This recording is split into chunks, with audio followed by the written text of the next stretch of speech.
Welcome to the Church of Mabus radio show. It's Friday night. Listen to United Public Radio 107.7 FM New Orleans. And check out Beasts Beyond Belief, Sneaky Werewolves, Flying Cats, and Accidental Apes by Michael Winkle. Nearly 200 tales of cryptid animals and other unusual beasts. From Bigfoot, Nessie, dinosaurs and ancient fish, flying cats and rabbits, and brain-eating horrors and interdimensional hamsters. And freaky werewolves, sneaky werewolves, yeah. But that's on Amazon. He's been on. It's a good book. Check it out. Jacoby, Matott. Did I do it? Jacoby, gosh. I'm an idiot. So, but definitely names, man. I'd mess up my own name if I could somehow. But definitely, I'm Jeffro. That's what you can call me, Jeffro. But no, but anyway, good to have Wham here. Good to have you here for Pumpkin Guts, the Hellbound Halloween. What a great book, and the passion and the work that you put into that. How many years? Is like 10 or more than that, wasn't it? How many years? Well, if I had to really narrow it down, I technically started the first page in 2012, which brings it out to around 13. But the first several years, you're in college and you got other priorities. So I wasn't working on it full time. It was just kind of a thing I picked up every now and again. But it was about 2018 to 2023, I was really hammering hard on it, putting in 16-hour days, illustrating, and yeah, I'd do that for months and months at a time. And were you doing it by hand? Was it by hand or computer? Or? It was a combination of both. I first started out illustrating in Adobe Illustrator. I had a college professor that said it would look a little more professional, and I tried my hand at it. And I am pretty proud of the pages that I did do in Illustrator, but there's a turning point in the story where I thought it would be a little more fun to go traditional. And once I got the hang of traditional, there was no going back. It's so much more expressive. It's really my signature on things, and it looks a little more free. Yeah. And who's the artist? How did you hook up with that dude? Well, the colorist, he's actually a friend of mine that went to college with me. I did the illustrating and the inks. He did all the fantastic colors, and his name's Andrew Waldy. Yeah, we studied illustration together, and it wasn't long after college I just realized if I was ever going to get this done in my lifetime, you gotta make friends. You gotta have a team. Actual comic books have crews of up to 16 people and so on. So to have a small crew of about 4 people was speeding the process along, but if I had done everything by myself, I'd be 80 years old by the time I got the book out. Yeah. And man, the illustration and the writing, it's a lot of work. I know it's a lot of work. Man. It's tedious. Yeah. It was a very fun meditative process, if I could say the least. Sitting there in your element, you kind of get to obsess over each individual picture, and it's really rewarding seeing it kind of come to fruition. Tell us a bit about the villain, the pumpkin-headed dude, the Pumpkin Guts. Tell us what you can about him. We don't want to give too much away, but what about the main villain? Lord Halloween is what I've got. Is what I went to naming him. But he's actually based off one of the ancient Irish legends of how the jack-o'-lantern came to be. Essentially, there was a character named Stingy Jack, as the legend goes, and he tricked the devil because essentially the devil was going to drag him to hell. But him being a trickster, he talked himself into immortality, which in itself is a curse because there's no rest, there's no end to anything. He'd be here wandering the world long after the world was gone. I pulled elements from real life legend and kind of incorporated him into this main villain. It's kind of in the way that, so if you were to write a Christmas story, you would have Santa Claus. He'd be the icon of Christmas, but there really is no icon of Halloween. I mean, there's many. That's the great thing about Halloween. You've got anything from witches to goblins, ghosts, anything from Freddy Krueger to Michael Myers to Frankenstein's monster and Dracula. That's the great thing about Halloween. There's so many icons, you can't narrow it down to one. But because I wanted this character tied to the roots of Halloween, I did my research and really pulled from a lot of Irish lore. How much have you learned about tricksters? I find that fascinating. Tricksters in Native American culture, of course, Loki and all that is very fascinating. I'm lightly introduced to them. Uh, I guess basically when I discover a character that I really gain kind of an interest in, I go down a rabbit hole of learning everything you can about them. There's no particular trickster that comes to mind immediately that or at least off the top of my head that I'm drawn to, but it's kind of like getting into a band, right? The moment you discover Queen, all of a sudden you go down a rabbit hole of learning all about Freddie Mercury and Brian and all those guys. And are they like the Ravens? Is it like a gang? It's like a serious gang. What can you tell us about them? They're like the heroes. I'd call it kind of more like a club of kids, you know. When they were younger, they started out having their club as kids do, you know, like the Monster Squad or the Goonies. But then you grow up and you get into high school. The Ravens was kind of a play on things. Essentially, you know, as a horror fan, we're all familiar with Edgar Allan Poe and his classic, The Raven. But their mascot at school are the Crows, and there's always this, you know, colloquially, there's always this talk, this debate between crows or ravens, so I kind of incorporated them both. So as kids, they would have called themselves the Ravens just to be different. Um, and you know, you get into high school and you get to be too cool to really call yourself a club anymore. That's kid stuff, you know. So it kind of becomes a thing where a couple of the characters are hanging on to that nostalgia of when they were younger and, you know, were real tight like that. And then there's a couple of characters that are like, that's kid stuff. We're too cool for that. So it's kind of a story of these characters kind of finding their commonality again and, you know, really kindling that team work. And it's interesting. Bigfoot shows up. What are some of the other characters? How does Bigfoot fit into that? Well, the great thing about the entire story is I tried to pay homage to just about every monster I could possibly imagine that's associated with Halloween or anything spooky at all. And, you know, I feel like Bigfoot, in a way, is America's cryptid. You know, everybody, you know, thinks like Bigfoot's in their neighborhood, right? Even in Wisconsin. And I only recently found out that Bigfoot is more of a Pacific Northwest character. But even in my area, everyone's got that, you know, cutout of Bigfoot's silhouette, you know, just, you know, at the edge of their property. So when you're driving by, you're like, oh, is that Bigfoot? But it's just kind of a, you know, a fun thing that we all engage in. So there is a part in the story where a couple characters are wandering through a haunted forest, and on a splash page or two, I had to try and sneak in some of the more prominent cryptids that I was fascinated by. So Bigfoot makes an appearance, a Wendigo makes an appearance. Wisconsin has a particularly local cryptid called a hodag. He's in there for a panel or two, and there's a couple more.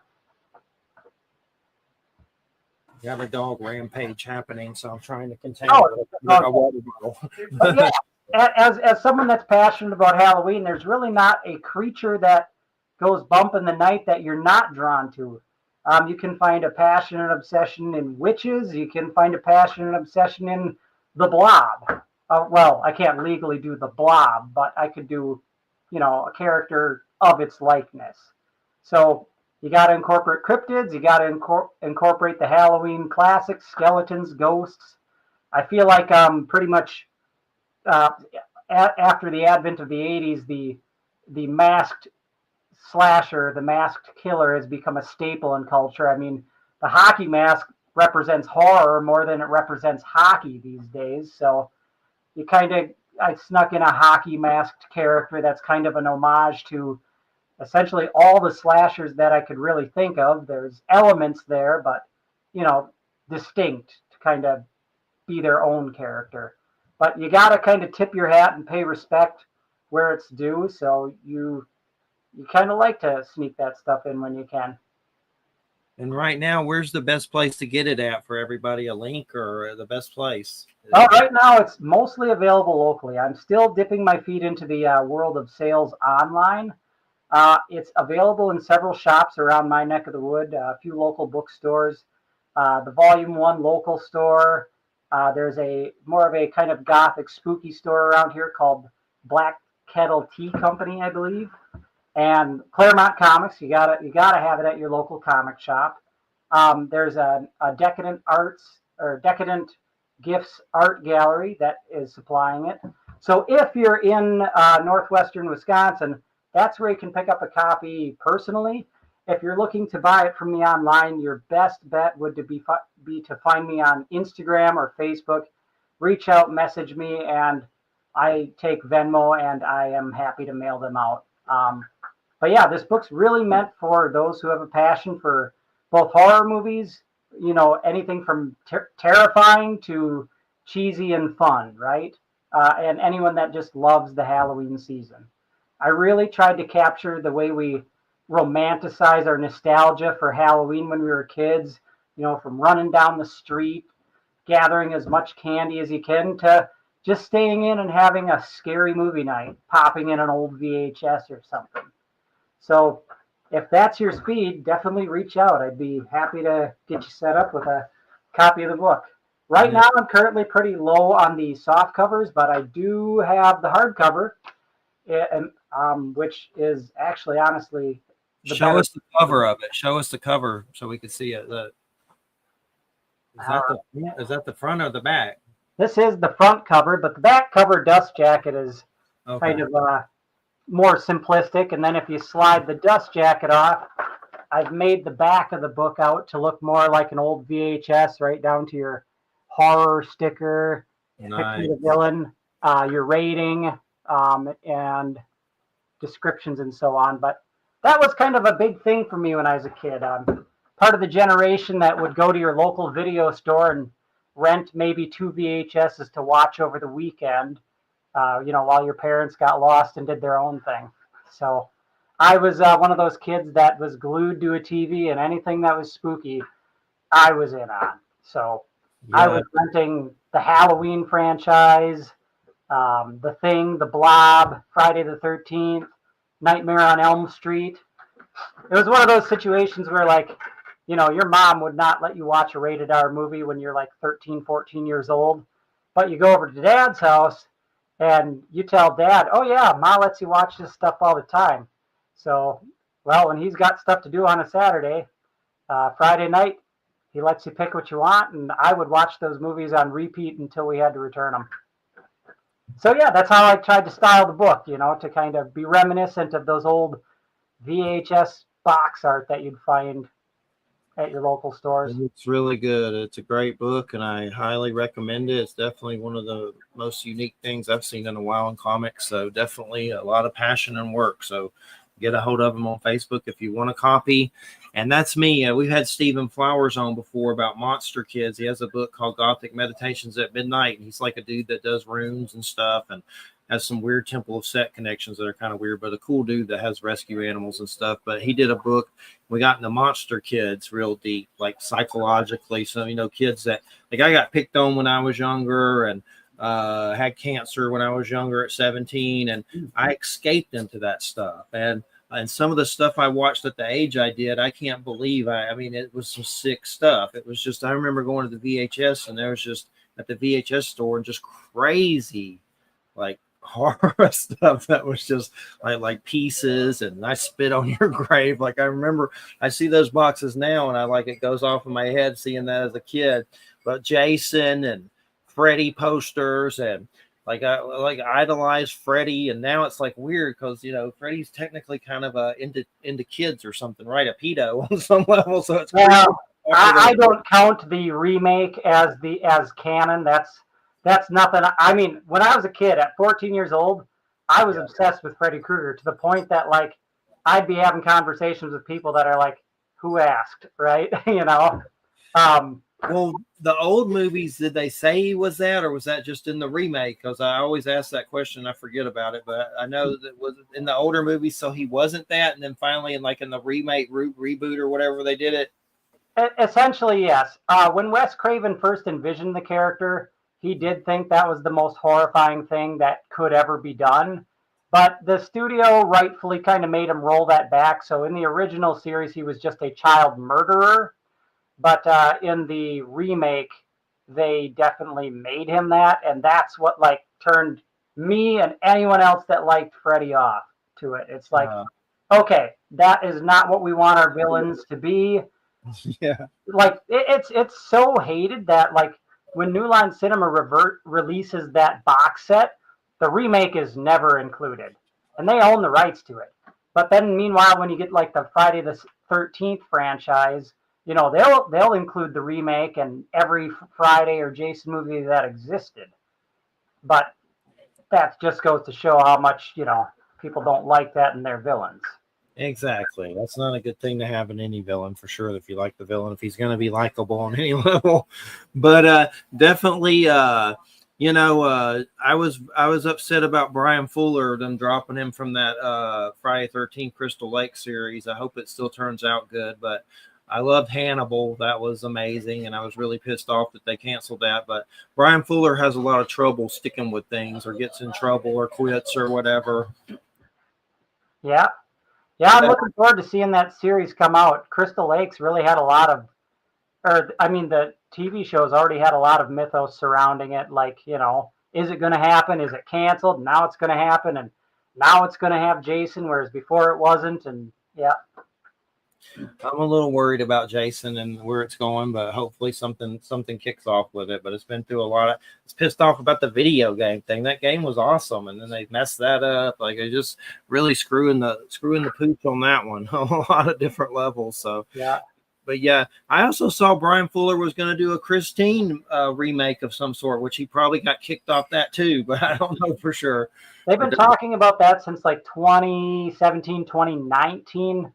And so far nothing else has happened. I know a guy that's really big on the 58 Plymouth Christine car scene, and it sounds like some guys came out to film some test footage of one of his cars, but really there's been no update since I think 2019. So whether or not that's going to happen remains to be seen, even though we are kind of in a bit of a King renaissance again. So there's hope. And as far as I'm concerned, I'm not very much a don't touch the original, it's perfect, we don't need to remake it. In my mind, we always have the original. We can always watch that one. Just in the same way that we don't have to watch the remake of Elm Street, we don't have to watch the new one if we don't want. The old one will always be there. But I would love, as a car enthusiast, the chance to see more of that car on screen, and knowing that they can use CG to destroy these cars now, we don't have to kill the real ones. So I would love to see it. I would love to see a more faithful adaptation, really. I just finally got the book. I never read the book, which surprised me. I bought it and need to read it, but I've seen that movie. I love that John Carpenter movie. I've seen that a million times. I could watch it again right now. Yeah, the score is phenomenal. Everything about it. I love it. So you have a car like that, right? Yeah, I do have a 58 Plymouth. It is Christine for all intents and purposes. In fact, give me a second here. And I love the cosplay. That was really, really creative. The little car around you and everything. That was amazing. There she is. Yeah. Get rid of some of that glare. There we are. Very cool. Very cool. How hard was it to get that? Did you plan on doing it, or did it just kind of happen? Well, I was already actually building a car.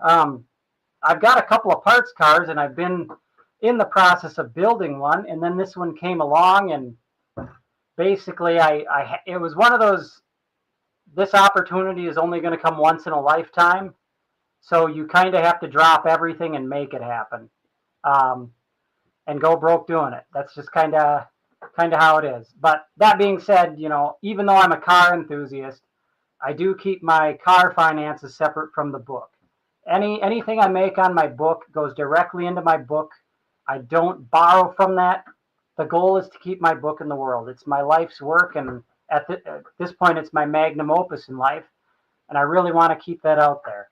Any car related enthusiasm is all basically paycheck to paycheck type of stuff, you know. Did you build it, or did you have to do a lot of work on it, or did it come as is? Oh, so the one that I am still building one out of a '57 Plymouth. At this point, now that I have the '58, I might do my own thing with the '57. But yeah, when I bought that car, that's actually an adventure of itself. If you got time for a quick car story, I found this I project. would love it. Would love it. Would love it. Yeah. So I found this project car in Marketplace. It was over near Detroit, which is close to 800 miles from me, maybe give or take. Well, once I knew I'd talked to the gentleman that was selling it, he had basically dug it out of the dirt, got it running. It was up to the rockers in dirt. It had sank right into the ground. So it had been outside for about 5 years and had been parked for about 20 years before that.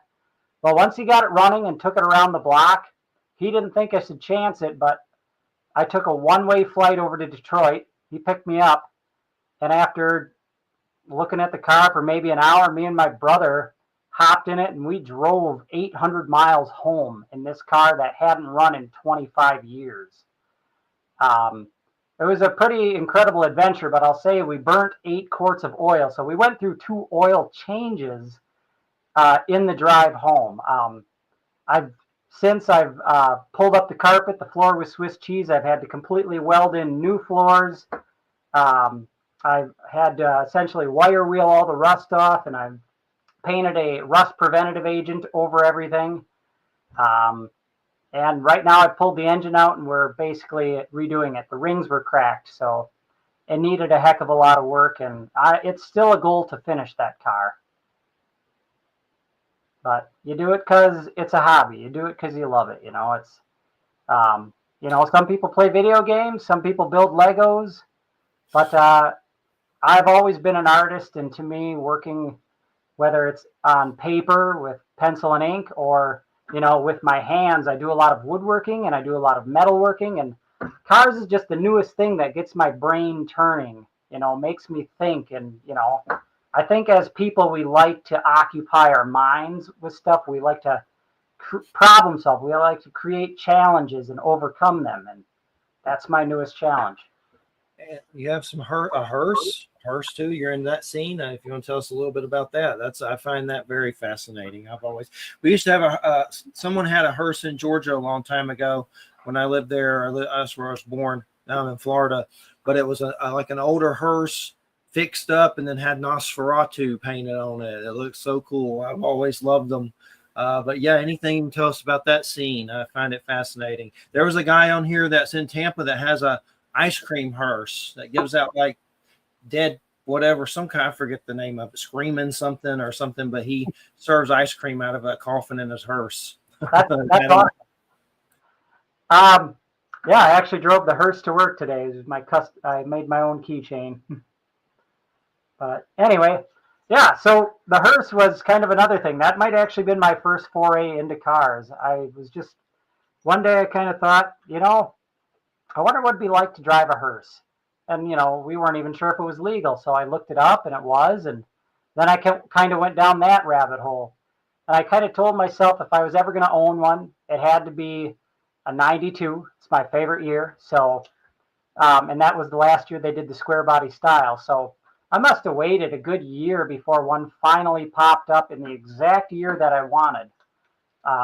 And it was from a very kind gentleman down in Louisville, Kentucky. So again, I took a one-way flight down by myself that time, having never met the person. You just, you talk to him, you either trust him or you don't. And he was very kind. He was a very good guy. Picked me up at the airport and showed me the car, and I fell in love when I got to drive it, and it drove me all the way home. Been on a lot of adventures with these cars. There's even a major festival over in Michigan called Hearse Fest, where last year we broke a world record for the longest procession of funeral hearses. I believe 185 cars showed up, and I think 155 attended the procession. But it was a pretty big doing. That's Yeah, cool. Did your hearse actually have dead people in it? Would it have a history of that? And most of them do, right? yeah, yeah. This one came out of, I believe it was, I think it was West Virginia. And the gentleman I bought it from got it from there, drove it home, and he kept it in Louisville for years.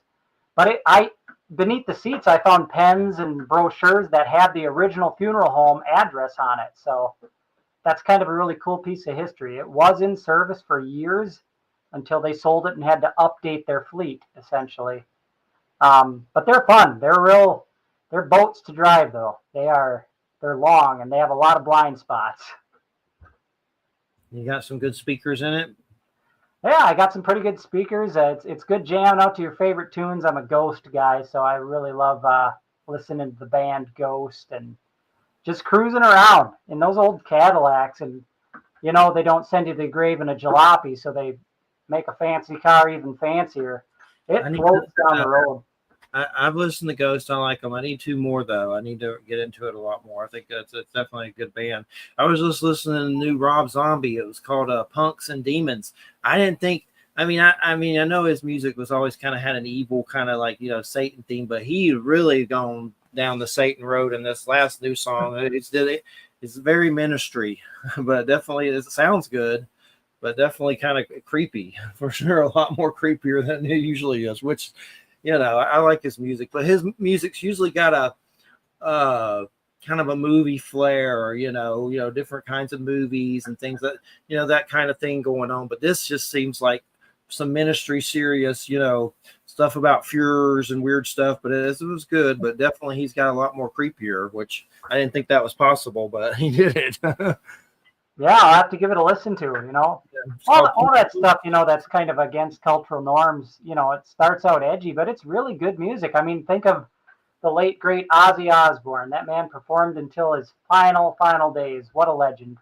And back in the day, he was probably hated by the Satanic Panic, group of people.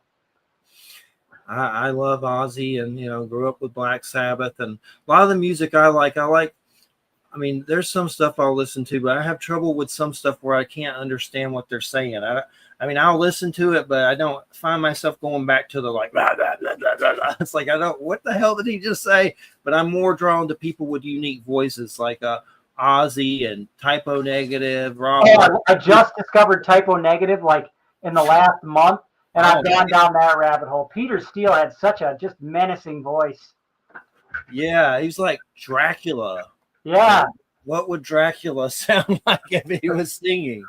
And that's the first run-in that I had with Typo Negative was a weird one. Someone I knew was into them, but some lady at work came up and he was naked in one of those books, and it's like didn't want to see him that way when I first met Peter Steele, but she's like, look, and there's Peter Steele's dong. It's like, oh, I don't want to see that.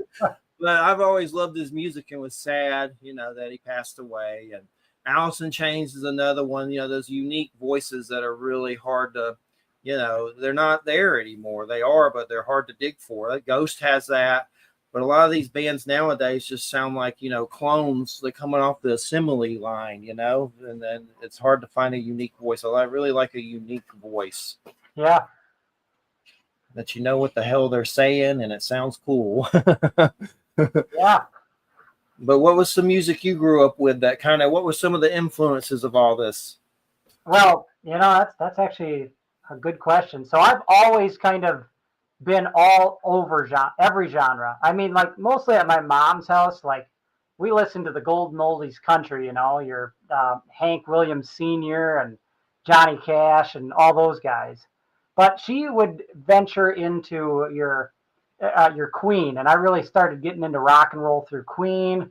I went through the Beatles, then I discovered Queen, Def Leppard, all those guys, Journey. But I really started getting into like a lot of like metal, just probably more recently in the last 5 years, I want to say.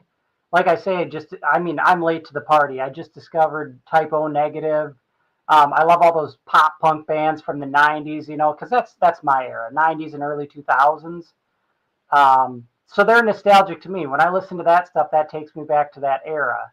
So there are influences there, but once I started getting into metal, that stuff's a trip, man. That really gets you going. Um, in the book, actually, so there's times when you kind of want to pay tribute to a couple of musicians, but legally you can't actually quote song lyrics in books. Was something I discovered doing research. So maybe you'll mention a band's name or you know give the impression of their music, but you can't quote their lyrics. But yeah.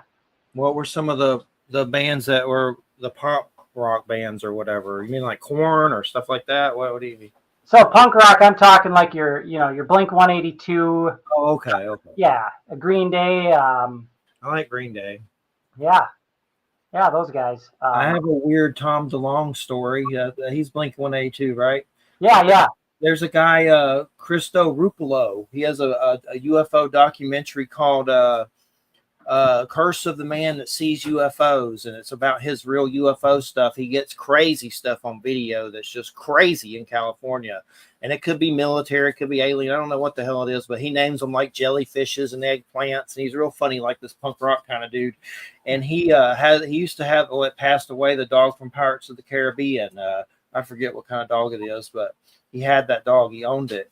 But anyway, he was hanging out with Tom DeLonge since Tom DeLonge's into the UFO stuff heavily, and they were at a beach or something, and Tom DeLonge had some government spooks around him, like some kind of shady, I'm not going to say Men in Black, but obviously they seem like they're from some kind of government agency. And Christo was like, I'm concerned that you're hanging out with all these government, people because of the UFO thing and everything. And anyway, Christo said he found a bug in his car after it. Oh, So that was kind of creepy. But definitely, sorry,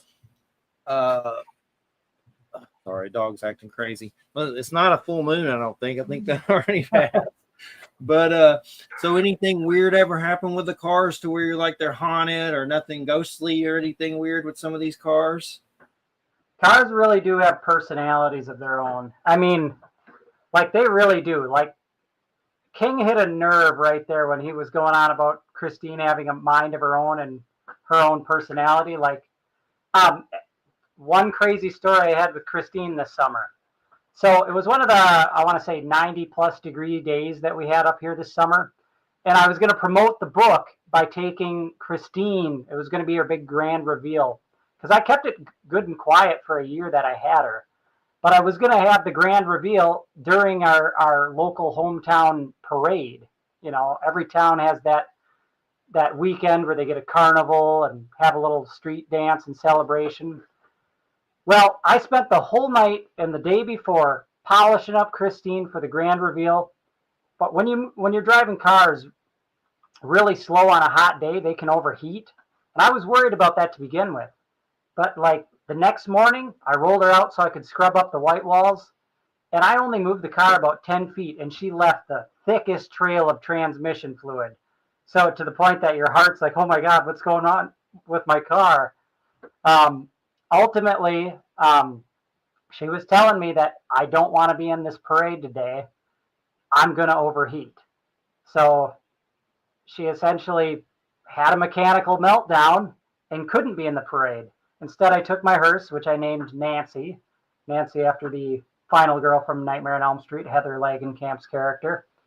But that car is much more up to date, aluminum radiator. I'm getting into all kinds of car mumble jumbo. But ultimately, it's kind of spooky how like these cars have personalities. Like when they're going down the road, they're almost talking to you, saying, "I don't like this. I do like this." When they're having a good day, you know it. When they're having a bad day, they're putting up an attitude. That I think is kind of the most spooky thing about them. They do have almost living, breathing personalities. And then the Christine, the guy gets kind of possessed by, I can't remember, was it a spirit of the car or someone? Who was the person that the car had like possessing it? It was a ghost or something, wasn't it? So it's different between the book and the movie.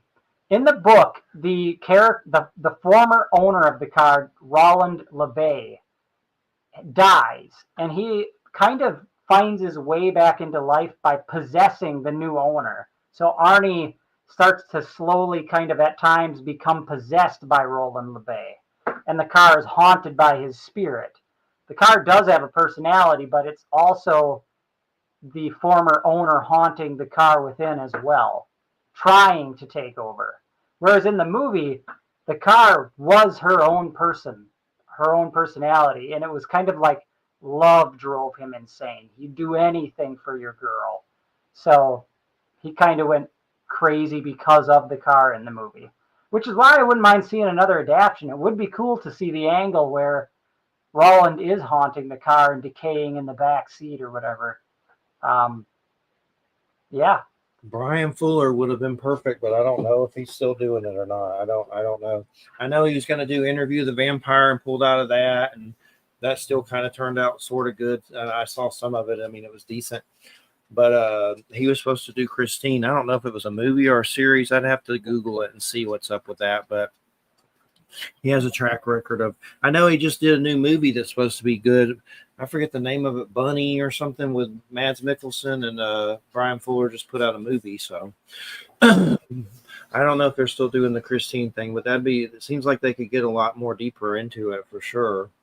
Oh, we saw the Long Walk the other night. Man, it was good, but those were rough. It definitely got sick there, but definitely good. Definitely sad too on a lot of levels, and kind of a hard watch with the violence, which I don't mind that, but it's definitely gruesome as far as just the story and everything. Mark Hamill was really good in that too. God, he's creepy.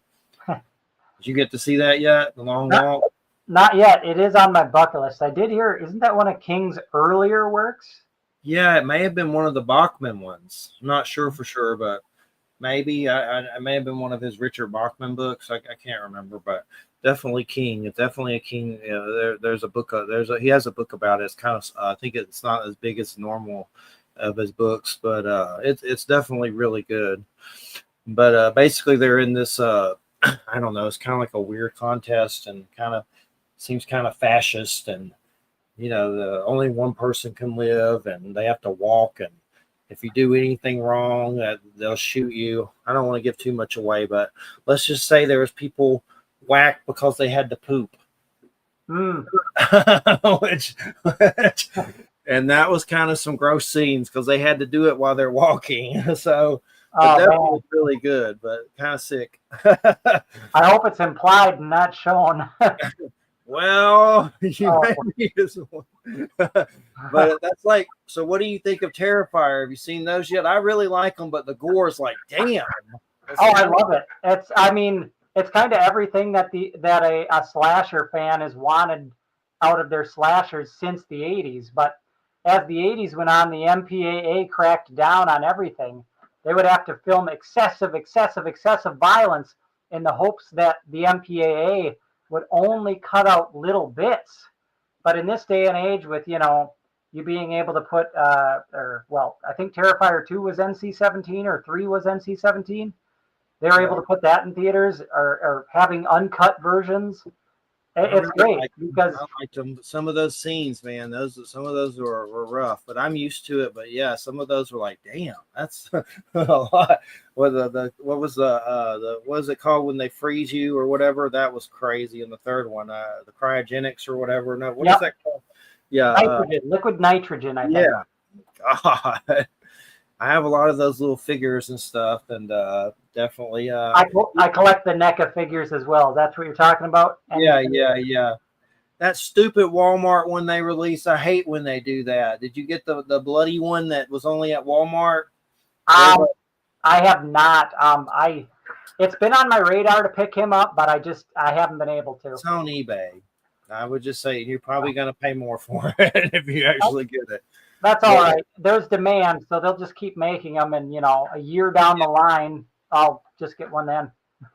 Yeah, though, and the prices are lower on eBay. They're not on Walmart anymore. I tried to get one, and they couldn't even do it. I mean, they were supposed to deliver it, and they canceled it because they sold out so fast. Mm-hmm. But now, of course, they're on eBay for double. Yeah. sucks. But well, basically, there's a plain one that's the white without the blood, and it's basically the same figure. The other figure just has blood all over it. It's the same thing, just bloody. So if you get the first one, you pretty much have it. It's kind of like variants from comic books. Yeah, that's the genius model that NECA has put out. You know, they can release variants. It's literally the same mold. They just paint them different. So that's pretty genius. Yeah, I've really liked those Ben Cooper Halloween ones too that they put out.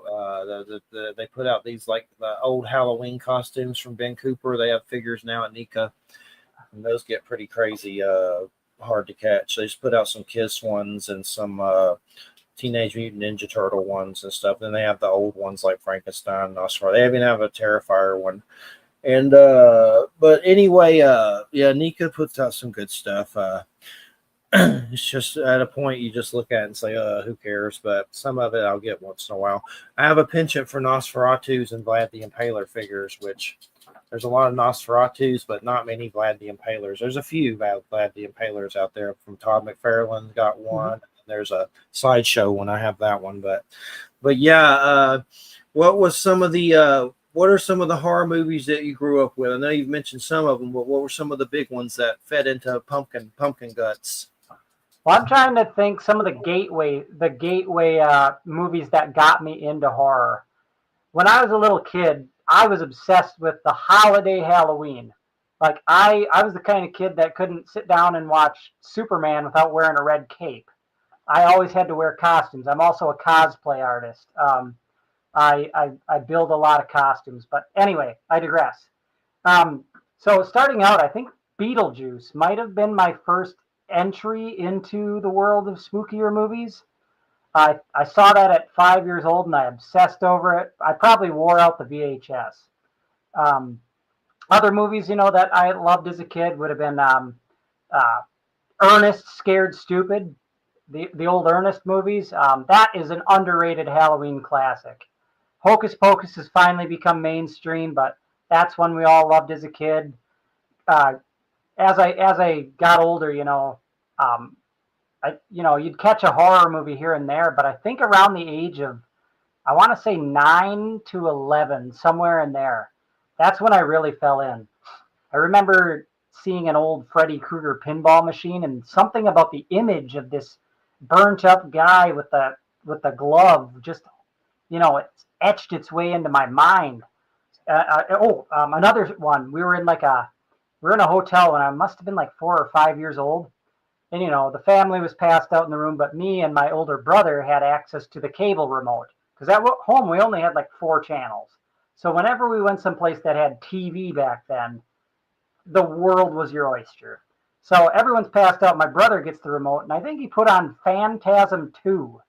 And there was some pretty grotesque imagery in there that, like, as a 5-year-old kid, I must have been just, like, traumatized. So much so that I hadn't seen a blink of that movie in about 20 years. But when I saw the DVD sitting on the shelf at Walmart, probably a decade ago now, it had been 20 years since I seen it. But like I recognized that steel ball with the knives coming out of it and the drill. I'm like, oh my God, that's that movie that I saw in a hotel when I was a little kid. So I watched that and I loved it, because, I already expressed when I was like 14 years old, I obsessed over Freddy Krueger, Michael Myers, The Evil Dead. I was hand making all those costumes. I built a Freddy Krueger glove in my garage, pretty damn accurate, I want to say, at the age of 15 years old. Learned how to use soldering and flux, learned how to use a bench vise and a grinder, and I was walking around whenever I could dressed up. But yeah, I obsessed over that stuff. And here we are today. Now I'm digging deeper into the more obscure stuff that I haven't quite seen yet, or trying to keep up with what's new. David, that plays Terrifier, has come to my Facebook a good time and hung out with, mostly talking trash about Trump, which is fine. But he stops by sometimes, so it's kind of funny to see the Terrifier clown on your Facebook. He's raising hell. He's a trip. But he definitely does a good Joker too. I wish he'd get that role sometime. He'd be a perfect Joker. He does a part where he can do that Joker really good. But as far as one of the movies that messed with me as a kid was that Toxic Avenger when the dudes were running over the kids' heads. For some reason, it really messed with me as a kid. But those are definitely. I've watched the first one recently, and I'm not real big into trauma. I don't hate it. I might like it more now when I'm older, but I'm like, oh, what is this? But I'll watch them. And the new Toxic Avenger, I want to see that. I hear it's pretty good. With Peter Dinklage and all that. Make It Blair, is it? It's supposed to be pretty decent. And Hellraiser, my God, those are some good ones. Those are deep and just twisted, like just everything about that with Pinhead and everything, and just the torture. And I really like the first two. I wish that franchise had gotten the same love and care that Elm Street had, or Halloween, and well, Elm Street honestly had the best care for it. Most of those movies still, consecutively and continuity wise, they had budget and they had care put into them. I love Pinhead, especially in the first couple Hellraisers. 1 and 2 are excellent. After that, it's a gradual slope downhill. They just were constantly coming up with random scripts and shoehorning Pinhead into a few minutes to make it a Hellraiser movie. They didn't write movies around Clive Barker's work. Honestly, I think the I don't know if you call it a remake or a new imagining. Honestly, that's one of the best ones since number 2. The newest one with the chick Pinhead, yeah, it was good. It was decent. They're doing a video game that actually looks pretty good. I'm hoping it turns out pretty good, but it looks good from what I'm seeing. It's supposed to be coming out a whole Hellraiser game. It looks pretty interesting for sure. I've been seeing the advertisements, but I've got to look more into the gameplay. Did I hear? Are they also doing a Halloween one? Sure are, and I think the guys that maybe there's a Killer Clowns from Outer Space game that's kind of online multiplayer that's good. They may be the ones doing Halloween. I'd have to look it up, but the Texas Chainsaw Massacre game was crazy. That's twisted. That's really good. That was by the people that did Friday 13th, but that's some craziness. That game really creepy, for sure. I saw the Ed Gein thing from the Ryan Murphy, and it was good, but I mean, I could see some problems with it, but it was good for one watch. It's not anything I'm going to rush back into and watch again, but it was good for one go round. So I got to speak to that since Gein is a local boy around our area. So it was an entertaining watch. I'll say that. I don't really get deep into the real life stuff, but you hear talk growing up and whatnot. And they definitely exaggerated a lot of stuff in that show. Like if there was a 1% chance that something could have happened, then in the show 100% it definitely happened. Yeah, so they really took a lot of liberties. Yeah, too many. I would have rather seen something more true to the actual thing, but he definitely went a little overboard. But it was good. I think Charlie Hunnam did a good job of playing him for sure. I haven't seen Dahmer or Mendez Brothers. That seems like hard watches, especially from this dude. But I watched the Gein one. Mm-hmm. I'm kind of in the same boat as you. I didn't watch the first 2 seasons myself, but I think we all heard about Gein growing up just because he was, he's probably Plainsfield's probably within 100 miles of where I live. Is his house gone? Did it really get burned down and stuff? Yeah, that was burnt down within like a week or 2 of when he died. Yeah. Did they really auction it? Do you know? Did they really do an auction and all that, or is that fake too? That I don't know. I would imagine something like that happened, but all I know is like even up like when I was in high school, you would hear like, don't mention Ed Gein in that town. They hate it. They will, they don't appreciate that. So I can't speak to it because I wasn't there. I've never actually been there, but I've been told that it's kind of disrespectful to bring him up in their town. Yeah. That's very common. And then, and by the way, they were before the house was auctioned off. It was burned down, and they don't know how it caught on fire. It is presumed probably it was arson, but they don't know for sure. But that's actually very common. To the town that the Villanova murders took place in, even though the house itself, that's in Iowa, even though the house itself is sort of a tourist trap because there are people who want to hang out in it. You don't really want to talk to people in the town about it that much. And in Kansas City, in the Hyde Park neighborhood, which is the neighborhood that Bob Rodella, who was a serial killer who came out of Kansas City in the early 90s, his house was similarly destroyed, but by a guy who actually purchased the house and then decided to tear it down so that it wouldn't be kind of a sightseeing thing. But people in Kansas City in that area don't like to talk about Bob Rodella either. You don't like your neighborhood being associated with such things. Yeah, you want to be remembered for positive things, not right, exactly. horrible atrocities. Yeah. Wham knew the Bordello dude, which is a crazy serial killer dude.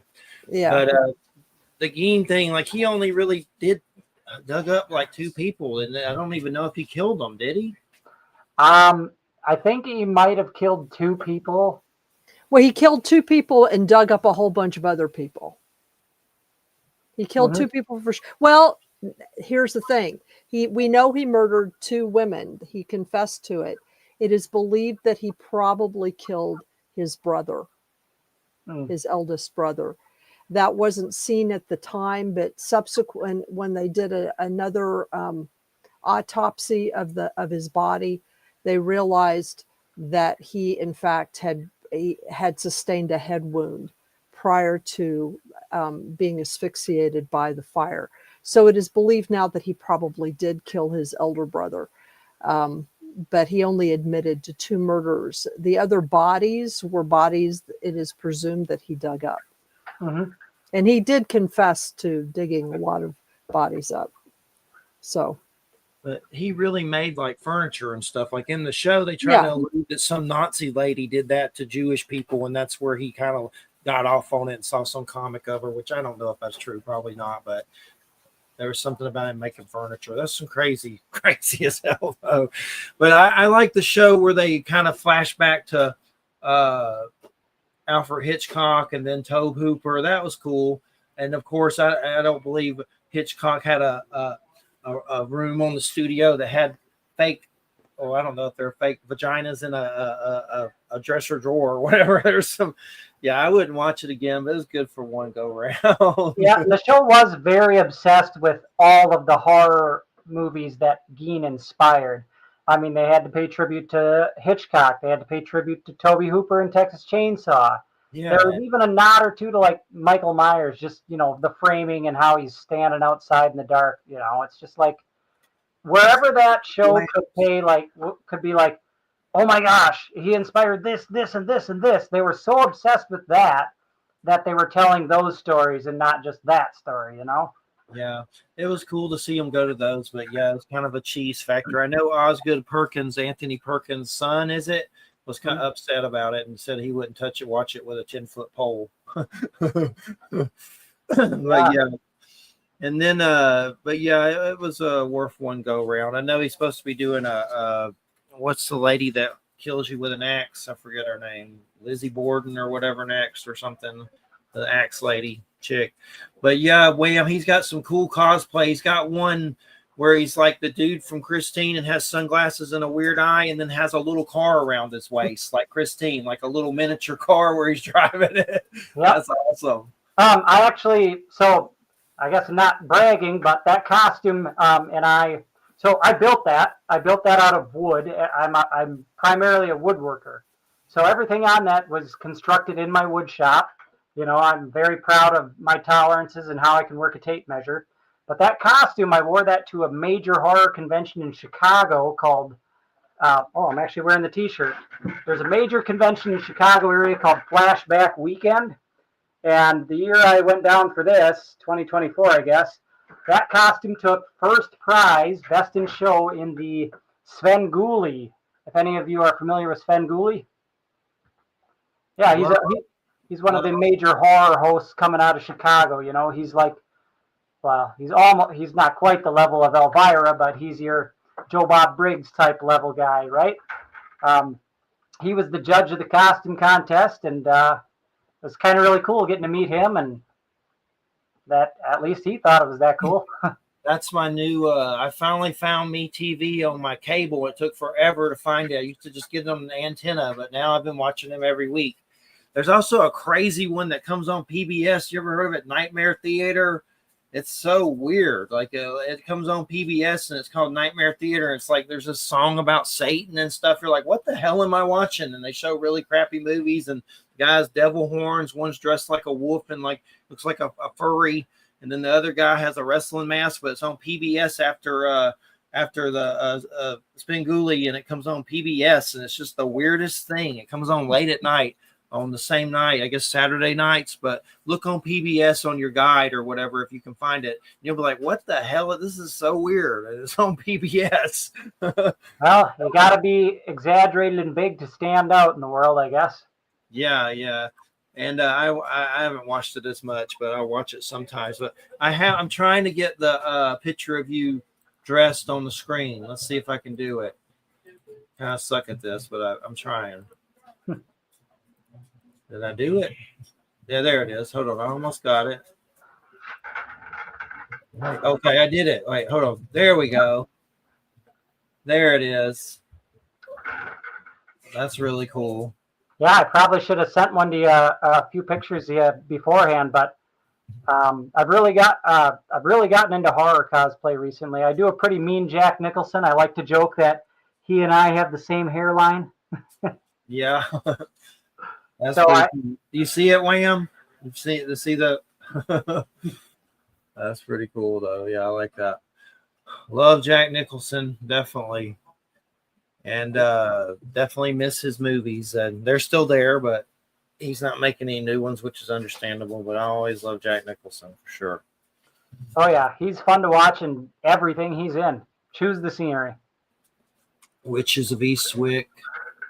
Batman had a big effect on me psychologically. It was right after going through chemo and stuff, and it's like I got Jokerized, and quite literally. And then I went back to school for senior dress up, and I dressed up as that, and it kind of went to my head. I probably should have went to the nut farm. But yeah. Another man. Some pictures. I dressed as Jack Nicholson's Joker, right down to the prosthetics and everything. I'll send you some stuff after the fact, but I did a.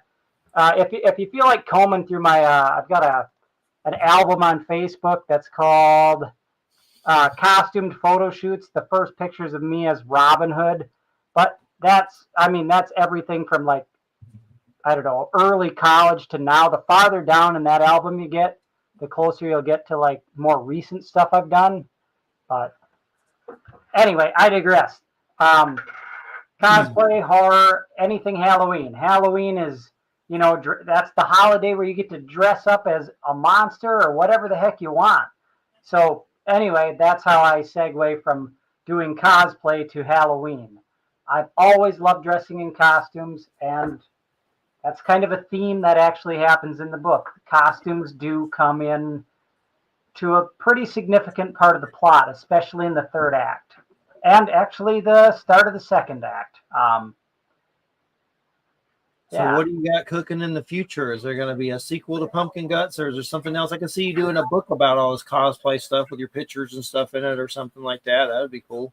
I've got a couple of stories that I'd like to tell. I would love to tell a sequel to Pumpkin Guts, and I've set it up so that another story could be told. And I've got a story in the works right now that I've been kind of working over that I would love to tell, but I got to make this book really go someplace if I'm going to set aside the time to make that happen. I would love to, but a person like me is always finding the next big art project that they can do. So it's kind of a matter of deciding what I'm going to dedicate the time, and making books like this does cost money. I got to pay my people, I got to pay my colorist, my letterer, my editor, and still be able to pay my bills. But I'd love to tell a sequel to this story. And I'm working on kind of a different take on a slasher. I feel like everybody these days that is getting into horror has to tell their own slasher story. And I've kind of got one, I don't really want to go in detail on it, but I got an idea that I'm kicking around that I think that's, well, really goes hand in hand with what I do in life. Oh, I love your cat. We've got a little black cat that looks just like her. Charlotte. But yeah, I with this slasher stuff, there was what was those movies by the X and Pearl. Like those were good for a watch, but I was kind of disappointed that there wasn't a dude slasher in it or something. I mean, I don't mind it being a woman sometimes, but it's like it seemed like a missed opportunity for like a crazy, killer. Like they were good, but I was like, where's the killer? There's not a brother or something. Pearl I really liked. I mean, X was good.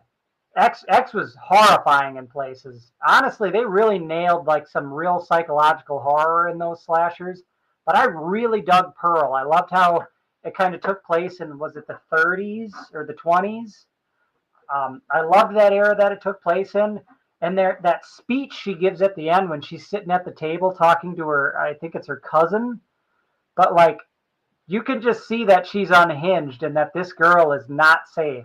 They're talking like she's safe, but like you just see her fly off the handle. And I mean, she nailed that character. That is her franchise. I haven't seen Maxine yet, which is the third one. It's hard for me to figure out how that one's tied to the other two, but that I think is the girl that fed away in the first movie and whacked with some of the villains, and then she kind of went off, and it's kind of her story. And it was good. I mean, they're good movies, but I was still like, I guess I wanted a mutant killer, but that can't be, that gets to be too much too. I like Hatchet. Do you like those? Those are pretty good, and they get kind of crazy. Hatchet. I've gotten into them a little bit. It was one of those movies I started one night and then I had to put down to go do something else, and I haven't gotten back to it, but I do like the New Orleans setting. That looks fun. They're worth the watch for sure. They're good. Kane Hodder, you can't go wrong with that for sure. And God, there's one I saw, The Substance.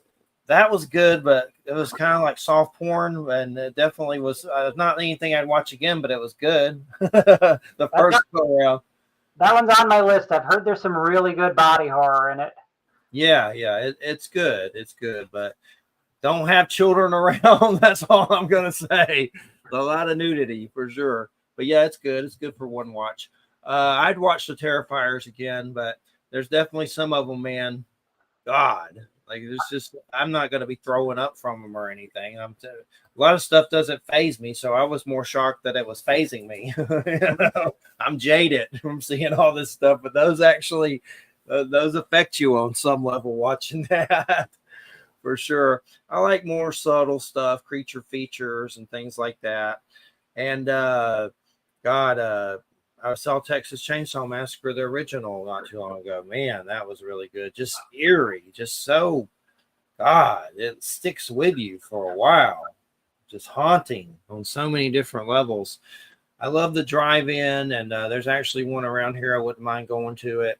That's in Alabama, but it's just good to find good stuff. There's one called Bring Her Back I want to see that's supposed to be good. Haven't seen it yet. Been finding a lot of old on YouTube. Really has a lot of good old 80s cartoons from like specials and stuff. Like what was it? The Halloween is Grinch Night. The Grinch. There's a Grinch Halloween special. It's 25 minutes from the 70s. I wondered if it influenced Tim Burton on some level.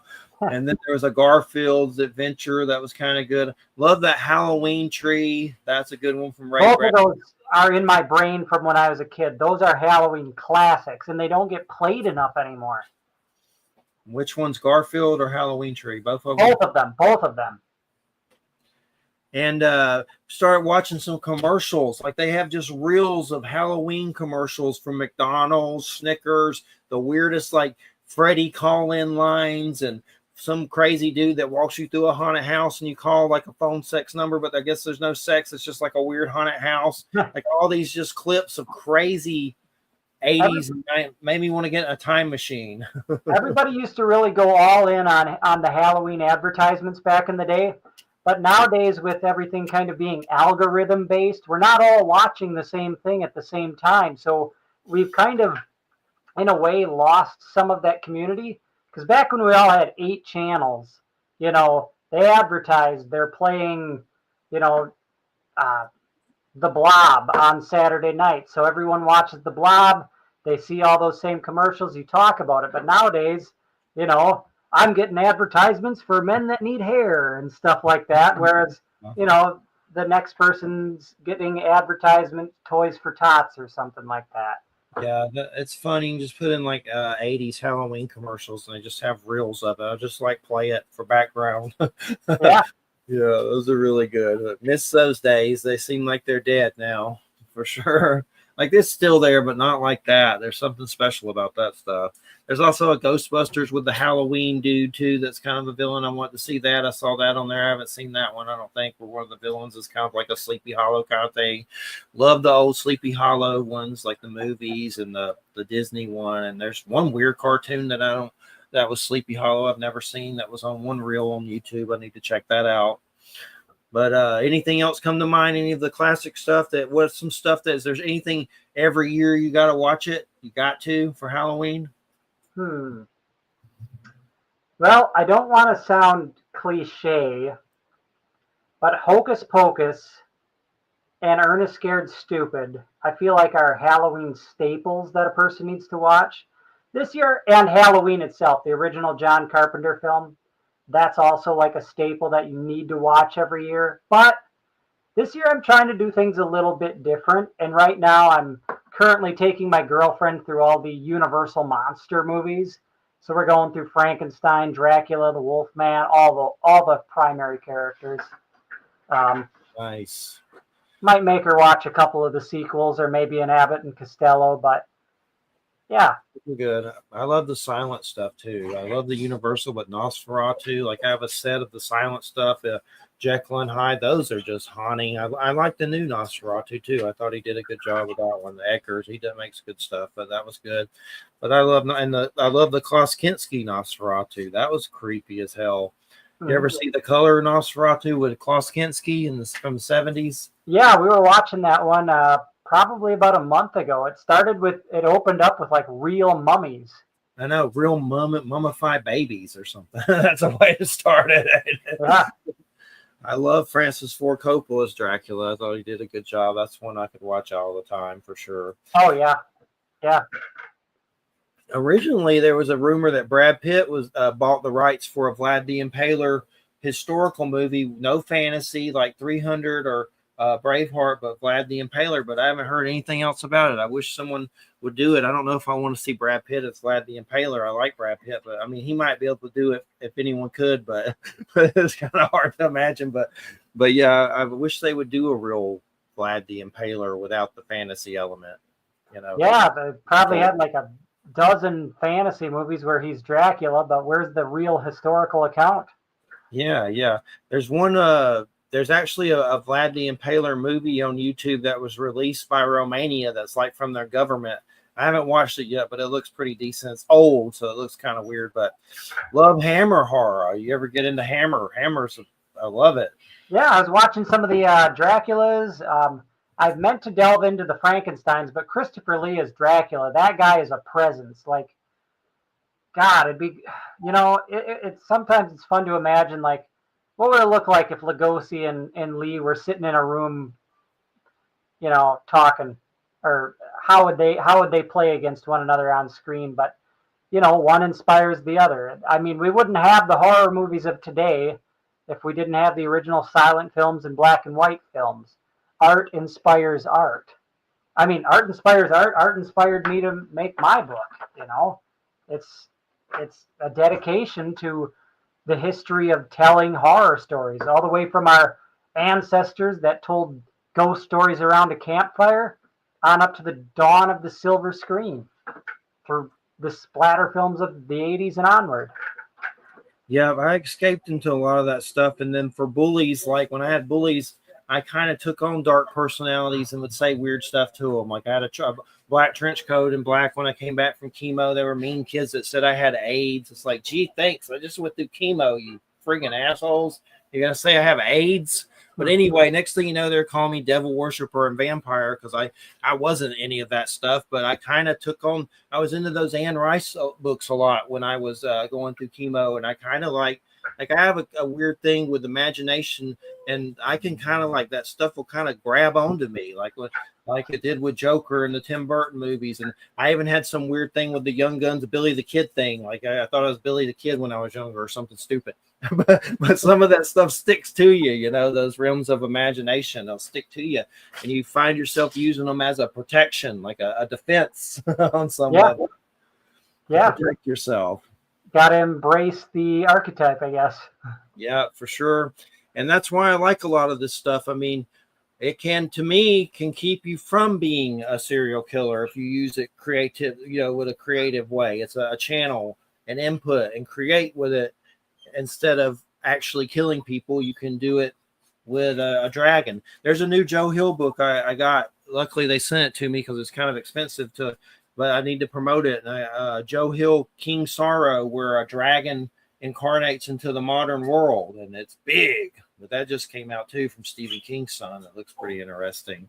I like Joe Hill's work. I read I was reading what was the name of that? Key House Hill Lock and Key. I think that was the name of it. He's got some great stuff, and I believe The Black Phone was adapted from one of his books. I'd like to read it, but that's got a sequel out now, and that's Lock and Key. I didn't know that about Black Phone. I saw the first one, but I didn't know that he had a connection to that. I'm pretty sure that might have been written by Joe Hill. I could be wrong. Correct me if I am wrong.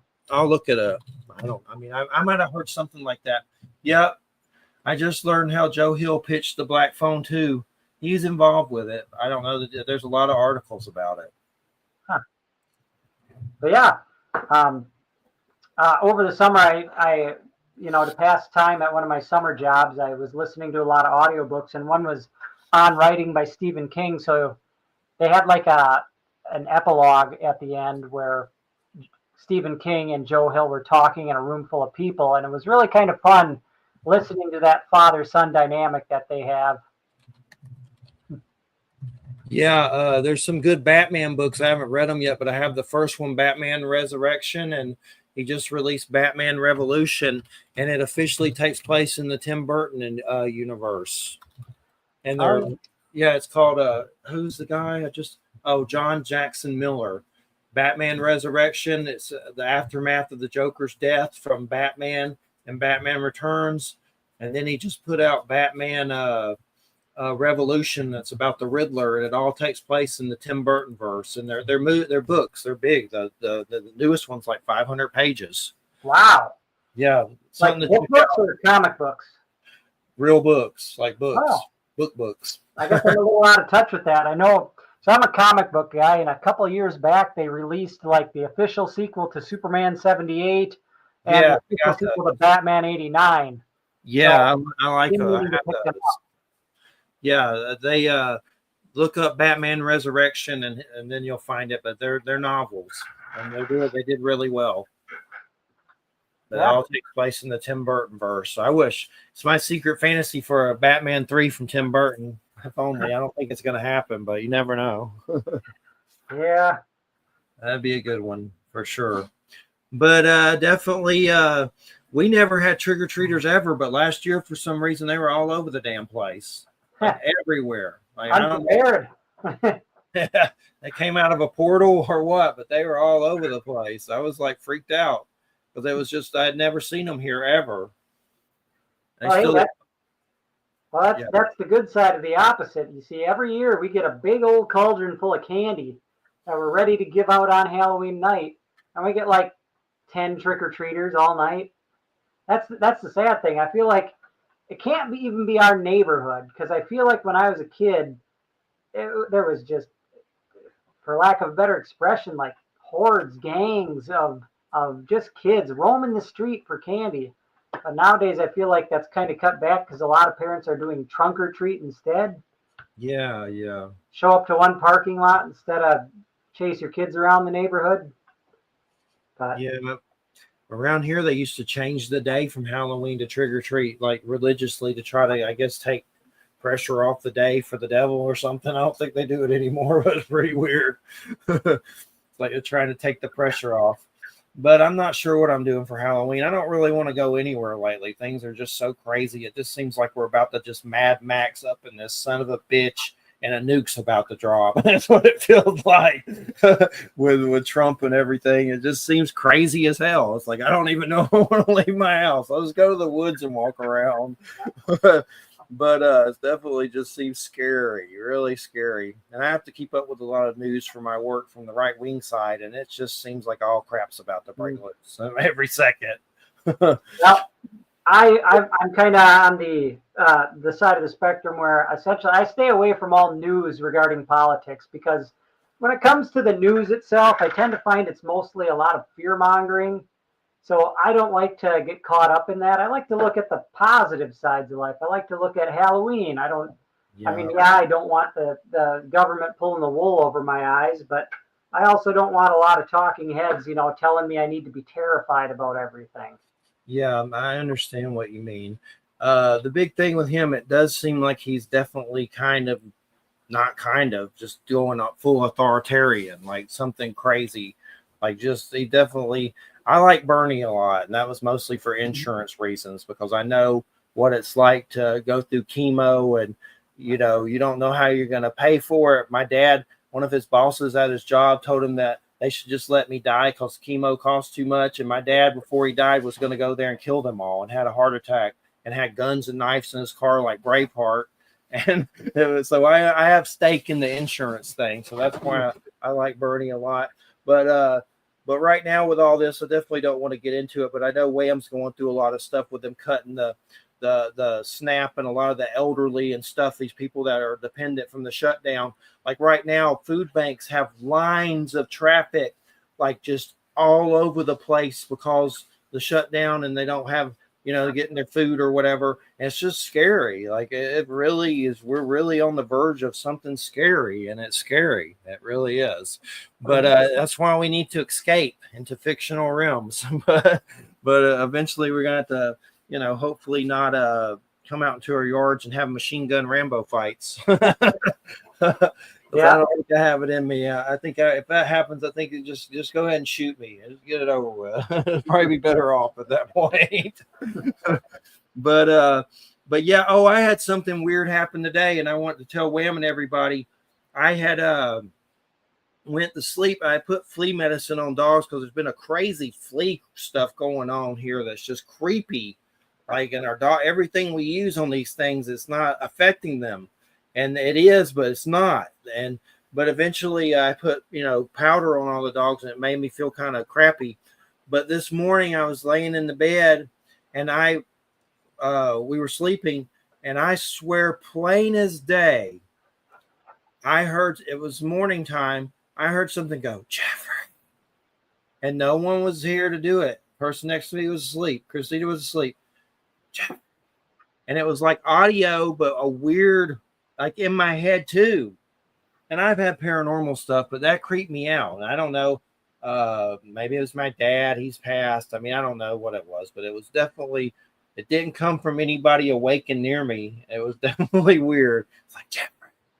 It was just like that. And it just, you could feel it in your head and hear it at the same time, almost like it was telepathic and audio at the same time. And it was the weirdest thing ever. It's like, Jeffrey. That is spooky. I've had that happen myself where you just like lost in a random thought. And then all of a sudden in your head, it feels like somebody screams your name and you can hear the voice distinctly. You know who it is. Nobody audibly said it, but like all of a sudden something in your brain, somebody like reached out and got your attention. You're like, where'd that come from? Yeah, I think it was something spiritual, like maybe someone passed. I don't know. I don't know. We've been watching a lot of weird stuff about skinwalkers, so hopefully it wasn't a skinwalker. I want your skin, Jeffrey. That's that's something they should do with that's something Hollywood should do something with. You know, there's just a lot of really good creepypasta kind of stories that really are unnerving, you know, and they should really delve into that. Skinwalkers is a prime candidate. Yeah, and the crazy thing about that, it sounds batshit nuts to even imagine that someone can do that, but I mean, there's something to it. And I've interviewed J.C. Johnson, who passed away not too long ago. He had been on some of the reservations and stuff, and I mean, he told me how they thought that you could become one, and something about killing someone you love. Like there was a whole thing to it. And actually, we listened to something recently, something about you have to kill someone you love and wear their skin, and then somehow you can do other animals after that and wear theirs and become it. Like just listening to it, you're like, yeah, right. But there's really something to it that's weird as hell. That's the scary part about it. But there is some kind of truth to it. There's been some episodes on unsolved mysteries, and there's a Navajo paranormal real book by a dude that was in the paranormal, the Navajo police paranormal unit, John Dover and the other guy, and they actually made like a weird real X-Files unit for the Navajo reservations, and they'd have to deal with all these cases, and that would come up a lot, the Skinwalker thing, and it was a real thing that they had to deal with. So definitely creepy for sure.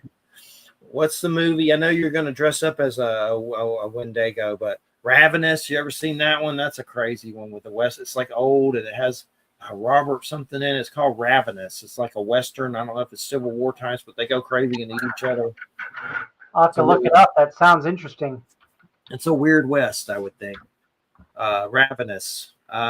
There's another one that we saw recently. It's a weird West. The Burrowers. That was pretty good. With had what's the guy from Highlander? It's always in the Stephen King movies. The dude with the white hair. Clancy Brown is in it. Yeah, that was a good one. I love Weird West. God, I love that. That's a good genre that I love to get into. That's kind of hard to find, but it's out there if you really dig.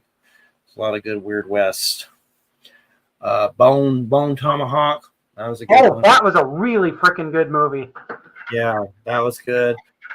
We've had Joe R. Lansdale on. He's kind of like, I don't know if he's the father of Weird West, but he's damn close to it. He's definitely has a lot of Weird West books. But Wham, are you still doing your Halloween festival up there and stuff?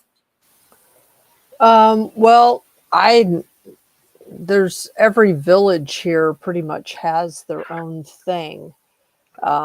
This year I'm going to the one in New Paltz because they shut down part of the village and in the main drag, and then there's this big parade, and it goes on for several blocks, and you know it's partly for kids, you know, so that they can sort of invade the businesses on the main road and get trick or treat that way, you know. Mm-hmm.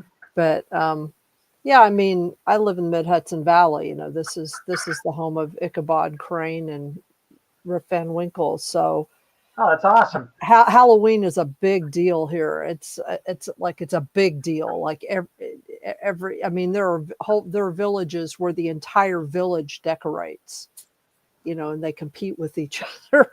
So, yeah, it's. I actually don't have to do anything. I can just sort of pick where I want to go, you know, and hang out with people that are doing things. On the 1st, you know, because it's Halloween's on a Friday night. On the 1st, which is the Saturday, I'm going to a party that evening, a Day of the Dead party, which is not the same as Halloween, but you know, it's cool.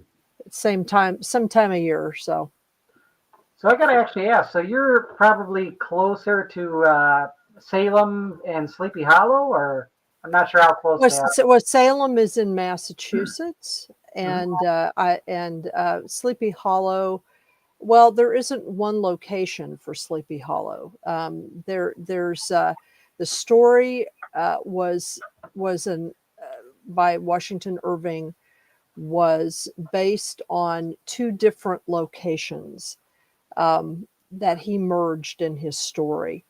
The characters, the Ichabod Crane himself, you know, and sort of some of the ambiance of the story came from a town which is about maybe 40 miles north of me called Kinderhook.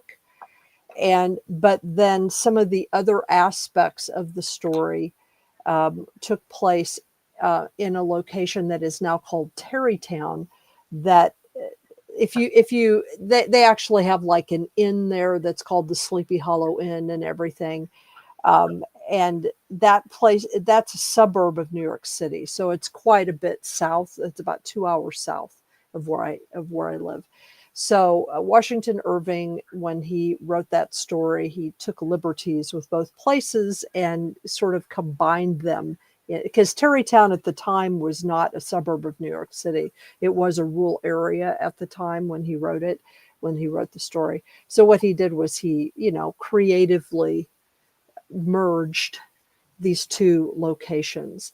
So there isn't one Sleepy Hollow as such. If you were to go to Terrytown now but then go to Kinderhook would seem more like the place.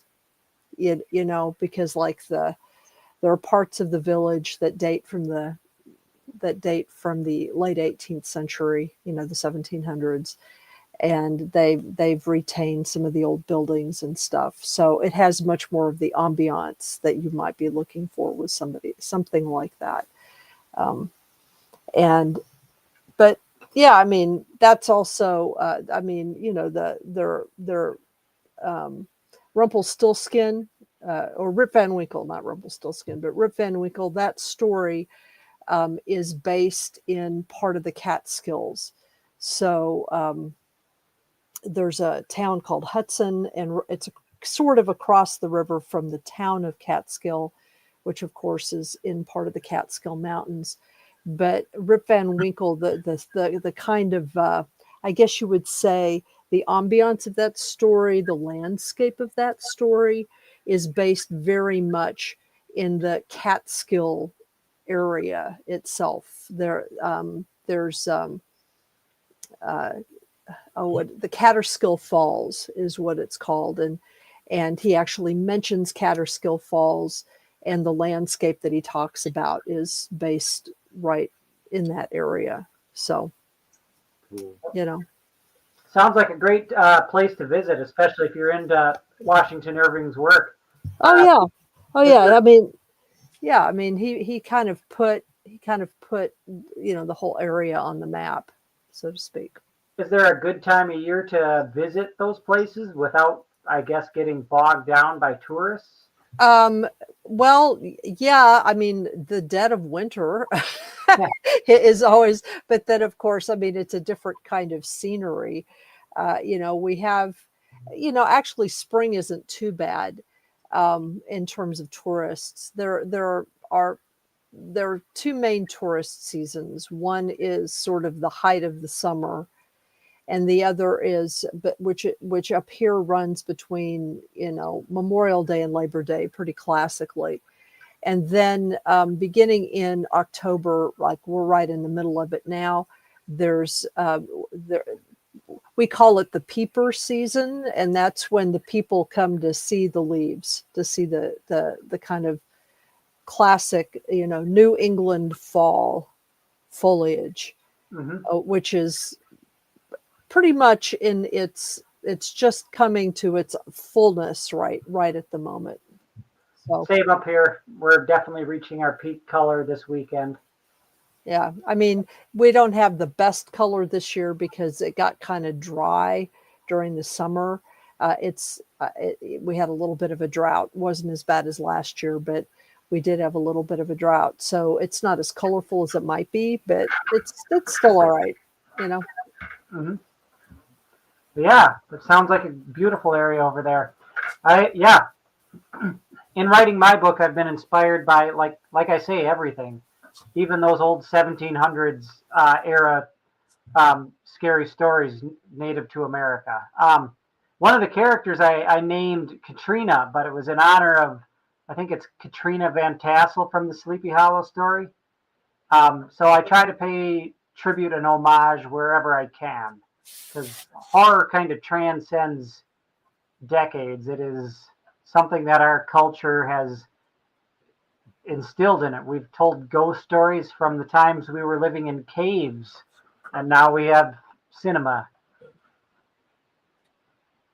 What else did Washington Irving do? Is there? I mean, that's his only. I mean, surely he's got more than one book, but that's I know the most famous. He wrote a lot. He was a journalist and a writer, and I mean those are the two things that he's most known for. But he also wrote histories.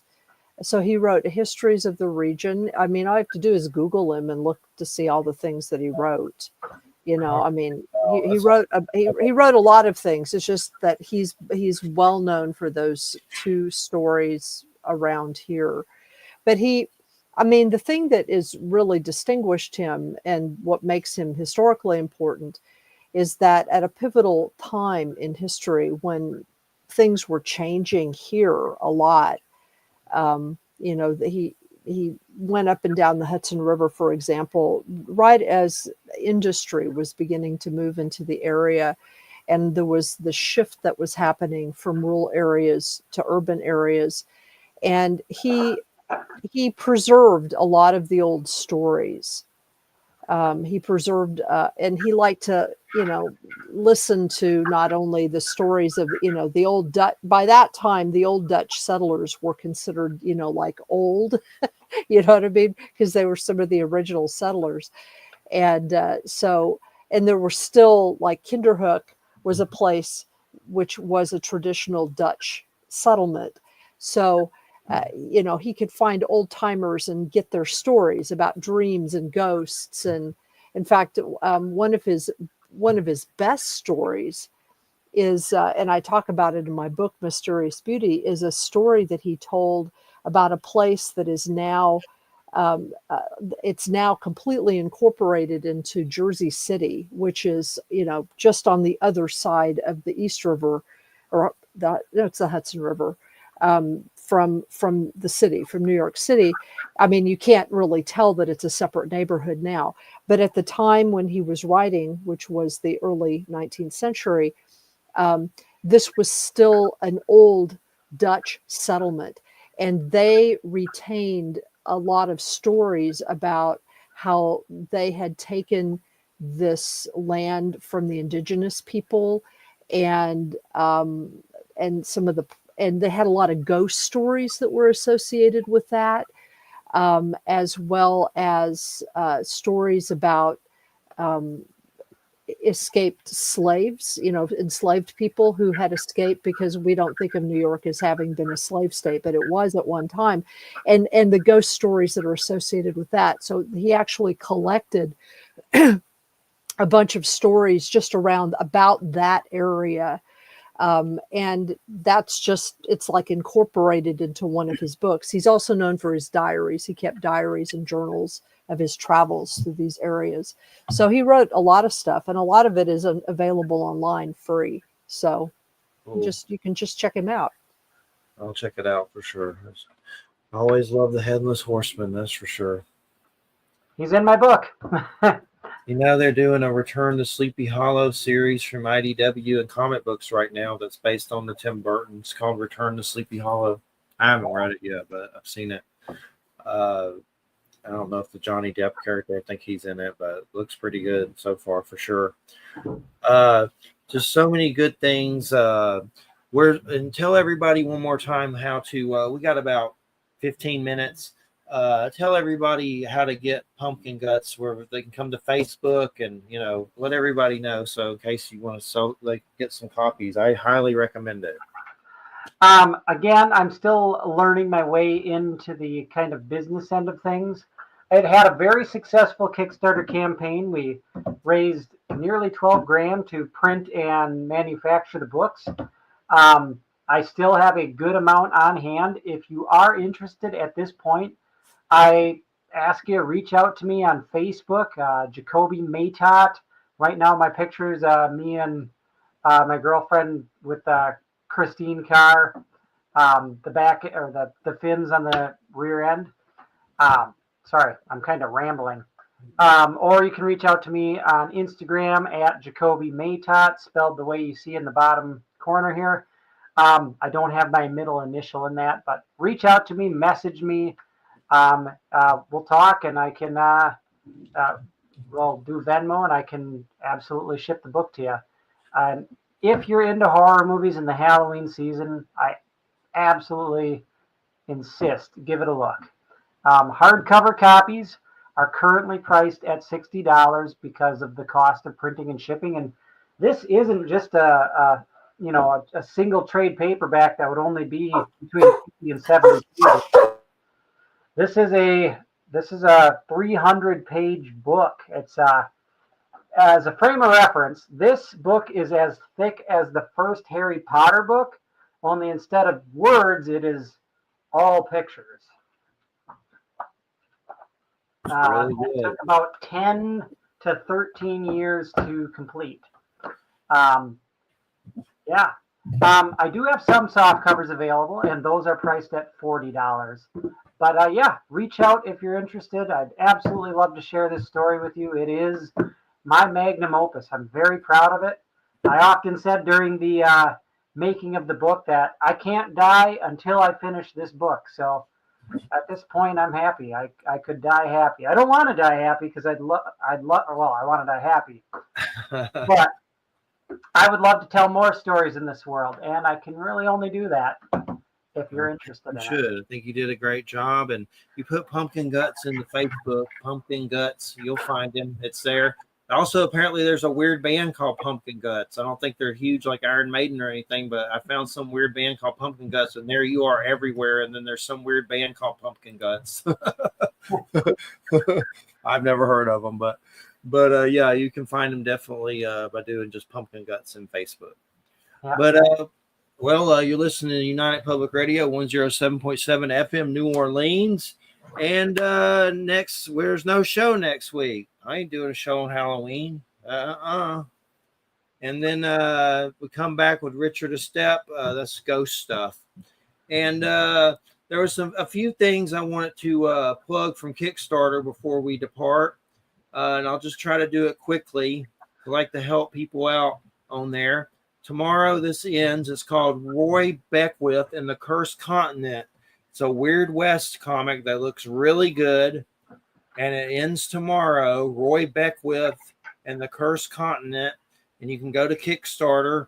And you can either get the first issue or you can do an 8-issue subscription. Another one, Dino Knights, the Techno Tribe. It's about these dinosaurs that somehow are Knights of the Round Table with Merlin. And it's kind of like Teenage Mutant Ninja Turtles. It's really good, called Dino Knights, like Knights, Knights of the Round Table, the Techno Tribe. Here's something that's really good.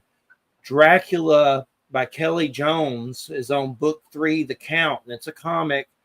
And basically, I think Dark Horse is putting it out, but basically it's awesome Dracula. And John Carpenter even has a blurb on there recommending it. But right now they're on book 3, Dracula book 3, The Count, and you can get all 3 books there. But it's like probably the best Dracula thing going around right now, and it looks amazing. And then Goats Flying Press, they're doing a 2nd anniversary indie comic showcase. What are those? Let me get those the name of those books real quick. The Consumption and The Dead and the Damned. And The Dead and the Damned's kind of like a fantasy, like looks like crazy skeletons fighting and lich wizards and all kinds of craziness. Okay, and Steve Jackson Games Choose Cthulhu solo adventure game books where you can kind of like Dungeons and Dragons or choose your own adventure, but you can do it by yourself and somehow you can play with another person, just make the decisions together. But they did a whole line of H.P. Lovecraft books called Choose Cthulhu. And then Sync, Halloween Special #1. Sync is a very interesting comic with a lot of clowns and weird stories, like an anthology. Mobster Mash, that's another one that's like gangster era Universal monsters, except they're like they're gangsters, like I don't know what year it is, maybe the 20s or something like that. Drawn in Blood Shipwreck, that's an anthology with some Nosferatu in it and short stories. Halloween House, this dude may be coming on. A Clockwork Night comic, that's a good one. Halloween House, A Clockwork Night. Another Weird West, Man of Many Shadows. Let's see what else. Memoirs of the Morbid. That's kind of like Creep Show, Tales from the Crypt. Drive-In Kings of 1977. It's kind of like a Texas Chainsaw Massacre, but I think the last episode gets into weird alien stuff. The White Wolf. Another guy that's been on our show, he's got one, Evelyn the Unconquered, a Bride of Frankenstein, Frankenstein one-shot. There's another Frankenstein, Sword of the War Monster. It's like a Conan Frankenstein. That's going on. So many crazy things. And then Ernie Altbacker has Area 51 Studios issue 2. You want to check that out? Clay Adams from Fry Comics, Blood of the Grunch, #1 just got up. And then last but not least, Bo Hampton's Three Devils, which is a Weird West. He has a great Viking comic. I forget the name of it. That's really good, but he's got some amazing art. And he did a whole series of like a Weird West with werewolves and natives. And it's really good. It's called Three Devils. So a lot of awesome Kickstarter. What did you learn about Kickstarter? It's a trip. I've been eyeballing it, man. I've seen some really good ones get aced off there. And the economy's kind of crappy, so it's affecting everything. But did it get worrisome for you? It's a pain in the butt. It's nerve-wracking too, isn't it?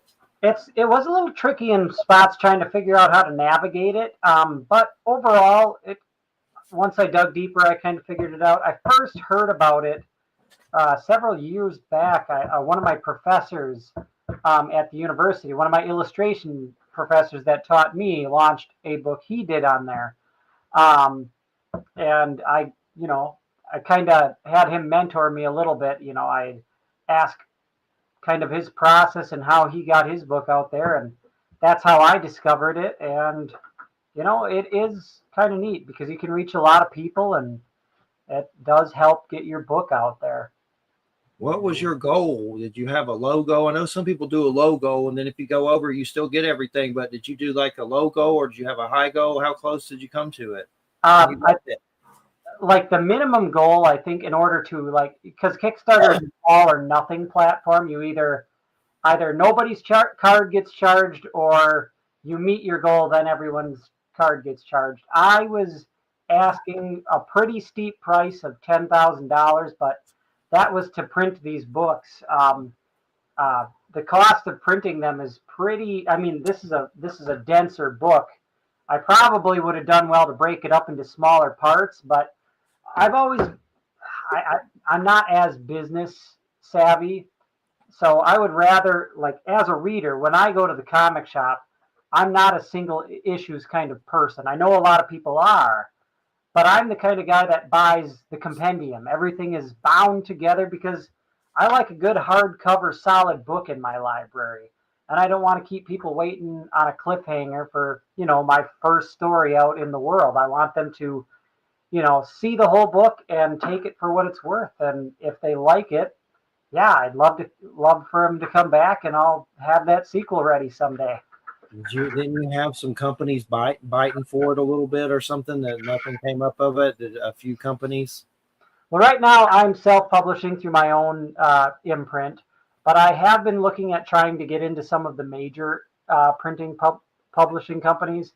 And it's a bit of a challenge to kind of be heard as a voice in an ocean of people. So yeah. I'm kind of venturing out into the convention circuit and trying to do a little bit of networking. And hopefully I can talk to somebody in person and show them what I have. But a lot of the major publishers are looking for somebody that have an established track record, somebody that they've worked with before. Like, oh yeah, I'll publish Sam. Sam's worked for our friend that put this book out, and he's reputable. So, that's kind of my impression of how a lot of the major publishers work. But I'm still doing a lot of research. I would like this book to take off, grow some legs or wings, and really go places. I believe firmly that this is a good, solid story, and I think it's got potential. I know it's got potential. I just need it to be seen by the right people.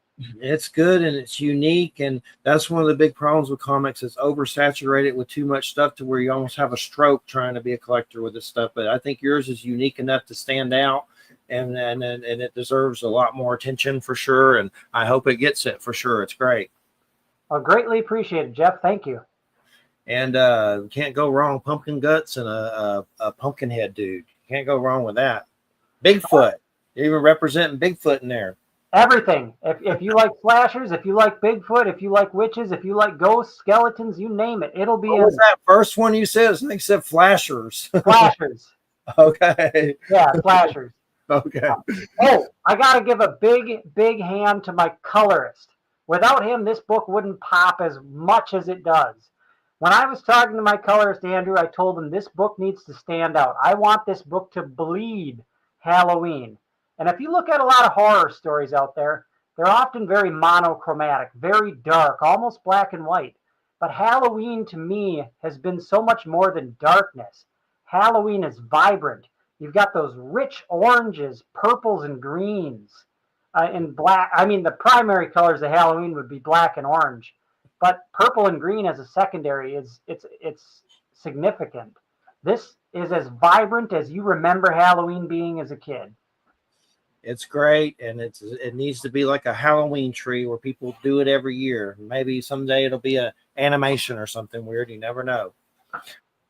But I'd love it to. I'd originally started out as I was always a film nerd as a kid. So when I first wrote this story, it started out as a slasher, and it was supposed to be an indie film. But once I decided that, being a kid with limited resources wasn't going to make that happen, I have always been an artist. So I needed to get this story out of my head on the page. So I was able to both write it and illustrate it the way I had it seen in my head. But once I realized that I was drawing this, there's no budget on what you can draw. With Hollywood, it's like, oh, we got to hide the monster in the darkness for more because we don't have the budget to make him look good. But on the page, your imagination is the only limitation. So the story got more fantastical. It became more of a horror adventure versus just a stock slasher. Yeah, it's great. And it was great to have you as our main Halloween show. And last year we had a guy named Dara Mason that basically wrote this book about the devil and Irish folklore, and Whitley Strieber interviewed him, and basically he was saying it's okay to commune with the devil for your spiritual practice. That was a weird damn show, but good. Then we had another girl on that made paintings of demons that were real demons from whatever, and she claims she communicated with them. But this year, pumpkin guts, baby. And pumpkin guts, you'll die fictionally, not real. So that's good too. But yeah, we appreciate it, and thanks so much. And everybody, you're listening to United Public Radio 107.7 FM New Orleans. And everybody have a good happy Halloween. We'll see you back in November, the first Friday. And Richard a Step with Ghost. And thanks, Wham. And my heart goes out. I know you're helping those people up there. They're getting all this crazy trumplegooch pain from the food cuts and stuff. And I've seen the lines of people in different states. It's really scary. So prayers, and my heart goes out to that. My God, it's just terrifying. But I mean, people down the highway who are not going to have food. And then, of course, a lot of people, may start resorting to getting food in criminal ways that could hurt people. So it's just not a good situation. And then a lot of elderly people rely on this stuff, and they just shut it down. And, there was some weird thing written by some Democrat dude that was really creepy and long that I think I sent it to you. But basically, I'm not saying this is true, but he was basically alluding to they may not reopen it back up. It's really just, we're in a weird state that's really freaking weird right now on multiple levels. I'm still trying to figure out why Numbnuts is trying to attack Venezuela. It's like, what the hell are you doing? You're going to attack Venezuela? It's like the dude's down there saying he has millions of people ready to attack us. The dude that runs Venezuela. There's some weird shit going on with it. That's all I know. But everybody, thanks for listening. Check out churchofmabusradio.com. It goes to our Facebook group. I've had job cuts and a job that's acting weird as hell with my money. So I have a GoFundMe there that helps feed the rescue animals here and helps pay the internet bill. So you can go to churchofmabusradio.com, drop in the group, and see that GoFundMe if you want to help out. It's crazy times, and hopefully the Mad Max nuke isn't going to hit. We're going to become Fallout, the game, and real life. It seems possible. But everybody have a good weekend. Happy Halloween. Good night, everybody. Thanks, Wham. Thanks, man. And we appreciate it. Keep us in the loop on future projects. Will do. Thank you.